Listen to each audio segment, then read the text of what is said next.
It's called Cravings. I swear, if you were a cigarette, I could give you up just like that. But hey, I don't smoke. I swear, if you were the dreaded drink or a cursed curse, I could give you up just like that. But hey, I don't drink or curse. Okay, at least not much. But damn it, I don't want to give you up now. So now, I swear, I drink, I smoke, I curse.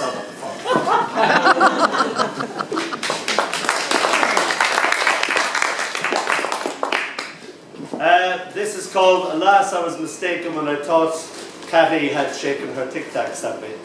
I was in love with Cathy, but Cathy wasn't in love with me. Cathy was in love with my best mate Kate, who was madly in love with Michael, who thought I was great. Now Michael I both detest and hate. Oh, what a tangled web we wove. If music was the food of love, then we had excess of it. We were, each of us, dying of hunger in the midst of a feast. Shakespeare sure said it when he said it. The course of true love never did run smooth.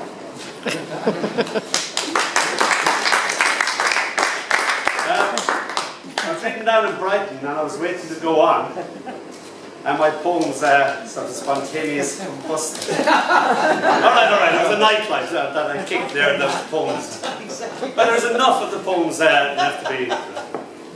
Right, where's that Wolfson guy gone? Yeah, right behind. Oh, he's behind me. I hate when he does that. I'm going to stand this side so he isn't right behind me. This poem comes from that guy. We have a friend called Mrs. Shakespeare, and we brought her into the woods to see Alan. She went to live amongst the Welsh ages ago. So we brought her to see Alan into the woods, and we asked him to read his Sharp Corners Come From Wales poem, and she liked that very much. And then he also read Licenses, and we were saying, wasn't that, she said, did you like the poem? I said, yes, and she said she really liked the Licenses poem as well. And I said, yes, that's so funny and surreal, it's just, you know, the sort of thing Alan would go up and she said, oh no, it is like that, you do need licenses. She didn't find it funny at all, she found it real. I thought, right, so apparently you need a license to move a pig from one part of the country to the other. You also need a license to walk your pet pig in public. Mind you, you also need a license to walk your pet pig in public in England as well. You don't need a license to walk your pet pig in Scotland. I don't know whether you can, that means you can, or they just haven't thought of it or something like that. Margaret is Mrs. Shakespeare's natural storyteller. So then she told us her license poem. So this is called, but that's another story. Her mother died giving birth. So from that day to this, we considered her ours. One of the family. Okay, Alan, so she was a pig. But oh, such a pretty pig. And we kept her in the caravan. Stop snorting at this. Reared her as one of our own. Almost considered her as human. Oh, the squeals of children and a pig.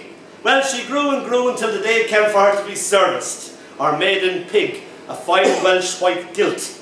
Now, being English amongst the Welsh, I knew you needed a license to move a pig from area to area. So I presented myself to our two-man police force. Well, of course they had licenses for the this of that or the that of this, but alas, no license for the moving of a pig. They had somehow run out. The licenses, not the pigs now. So they gave me a license for a crane and crossed out the bit not pertaining to a pig. I thought they might ask me how many wheels on your pig or what type of machinery is your pig. But when it was done a kind of Franken form. Half crane, half pig. And I was free now to move my pig wheresoever I wished. And so I brought her to the boar. And then there was the time there was a pig born without an arsehole. Not an uncommon occurrence, they told me. And so I set off for the vets on my motorcycle and sidecar. But that's another story. I'll end with this one. This is out of the flames, Phoenix rising again. This poem shall not die. I see the bit that's not there. Oh, you see the bit that's not there?